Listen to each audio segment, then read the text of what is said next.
चिड़िया ने लंबे समय बाद अंडा दिया था। मम्मा चिड़िया और पापा चिड़िया बहुत खुश थे। वो अपने आने वाले बच्चे की तैयारियां कर रहे थे। अंडे के पापा, आप अंडे के पास ही रहना, मैं ऊन लेने जा रही हूँ। मैं सोच रही हूँ कि अपने आने वाले बच्चे के लिए गरम स्वेटर बना लूँ। हमें अपने छोटे से बच्चे को ठंड से बचाना होगा। ये देखें, मैं तो आज ऊन ले भी आया हूँ। आप हमारे बच्चे के लिए स्वेटर बनाना शुरू करें और मैं आपके लिए भोजन लेकर आता हूँ। फिर पापा चिड़िया भोजन लेने चला जाता है और मम्मा चिड़िया अपने बेटे के लिए गरम स्वेटर बुनना शुरू करती है। कालू, मेरी पत्नी तो अपने आने वाले बच्चे के लिए गरम स्वेटर तैयार कर रही है। क्या आपकी पत्नी ने अपने बच्चे के लिए गरम स्वेटर बना लिया है? नहीं यार, मेरी पत्नी तो हर समय सोए ही रहती है। वो तो अंडे पर भी नहीं बैठती। इस बार ठंड ज्यादा है। छोटे बच्चे को ठंड से बचाने के लिए गर्म कपड़े तैयार कर लो। कहीं ऐसा न हो कि आपके बच्चे को ठंड लग जाए। मैं अभी जाकर गौरी से कहता हूँ कि वो भी अपने आने वाले बच्चे के लिए गर्म स्वेटर बना ले। फिर कालू कौवा अपने घर चला जाता है। गौरी, अब 1-2 दिन में हमारे अंडे से बच्चा निकलने ही वाला है। चिड़िया अपने आने वाले बच्चे के लिए गरम स्वेटर बना रही है। अगर मेरी मानो तो आप भी अपने बच्चे के लिए गरम स्वेटर बना लो। मुझसे नहीं होते ऐसे काम। जब समय आएगा देखा जाएगा। मुझे भूख लगी है। क्या तुम मेरे लिए भोजन लेकर आए हो?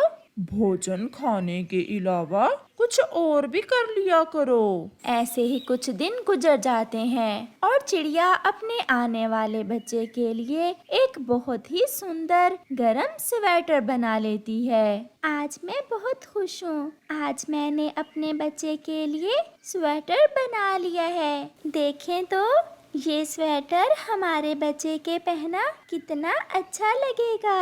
ये तो सच में बहुत प्यारा लग रहा है। हमारा बच्चा अब ठंड से बच जाएगा। चिड़िया वो स्वेटर संदूक में रख देती है। आज मुझे अंडे से अपने बच्चे की आवाज सुनी है। मुझे लग रहा है शाम तक हमारे अंडे से बच्चा निकल आएगा। चलो हम जल्दी से नदी से पानी पी आते हैं और फिर अपने अंडे के पास बैठकर अपने बच्चे को अंडे से निकलता देखेंगे। ऐसा सोचते हुए मम्मा और पापा चिड़िया नदी से पानी पीने चले जाते हैं। वह नदी पर बैठे हुए थे जब गौरी कौवी ऊपर पेड़ पर बैठी उन्हें देख लेती है। ये दोनों यहाँ बैठे हुए हैं। मौका अच्छा है, क्यों ना मैं वो स्वेटर चुरा लूं जो इस छोटी चिड़िया ने अपने बच्चे के लिए बना रखा है। गौरी कौवी तुरंत वहाँ से उड़ती है और चिड़िया के घर जाकर संदूक से चिड़िया का वो स्वेटर चुरा लेती है जो उसने बड़ी मेहनत से अपने बच्चे के लिए बनाया था। शाम हो जाती है। मम्मा चिड़िया अपने अंडे के पास बैठी हुई थी जब उसका अंडा फूटता है और उसमें से एक सुंदर सा बच्चा बाहर निकलता है। मम्मा,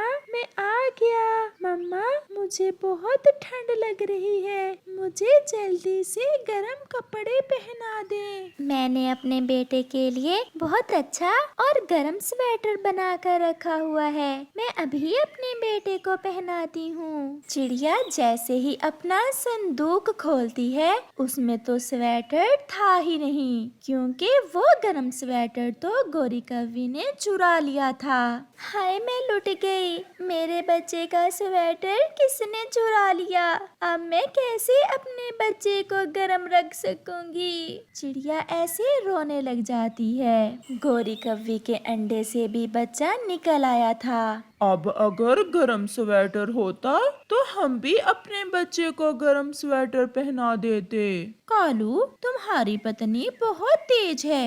ये देखो, मैंने चिड़िया का स्वेटर चुरा लिया था और अब मैं ये स्वेटर अपने बेटे को पहना दूंगी। फिर गौरी कौवी वो स्वेटर अपने बेटे को पहनाने लगती है। वो स्वेटर तो छोटा था, वो तो एक चिड़िया के बच्चे का स्वेटर था, इसलिए वो स्वेटर गोरी कव्वी के बच्चे को पूरा ही नहीं आता।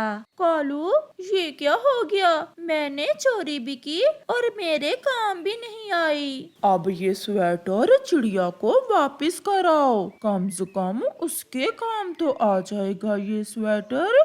मुझे शर्म आ रही है। कालू, जाओ, अब तुम ही ये स्वेटर चिड़िया को वापस कराओ।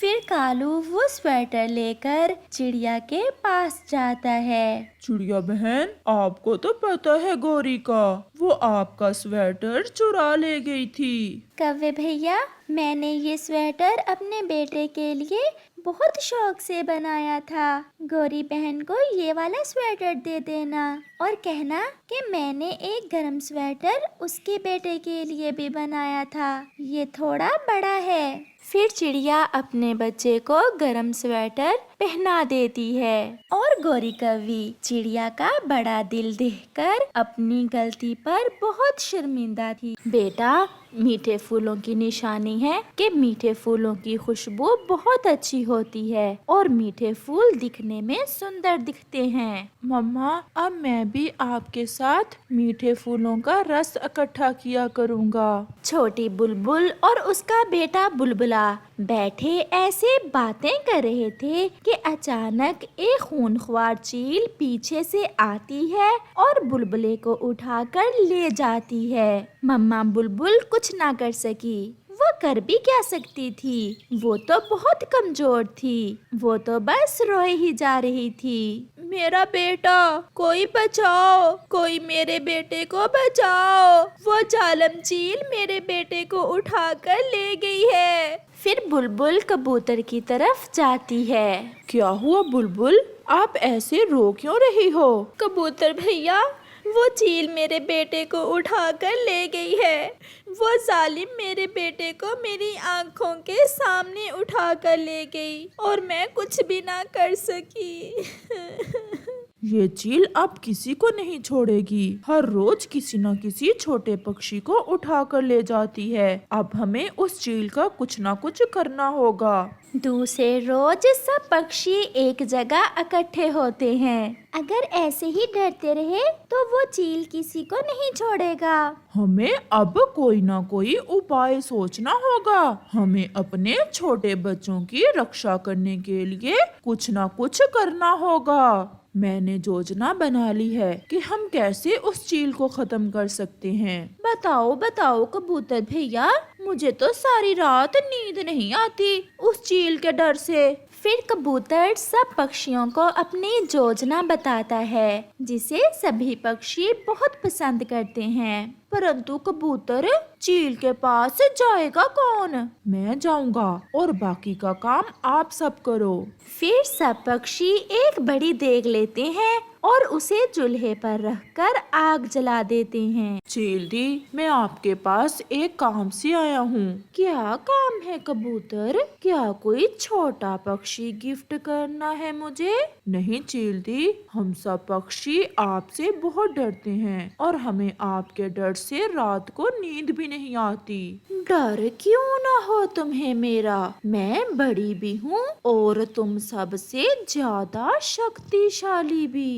चील दी, आज हमने आपकी दावत की है, आप आज शाम का खाना हमारे साथ खाएं क्योंकि हम आपसे दोस्ती करना चाहते हैं और आज के बाद आप जंगल में शिकार के लिए ना जाएं क्योंकि आज के बाद हम में से हर पक्षी बारी बारी एक छोटा बच्चा आपको खाने के लिए इधर ही दे जाया करेगा।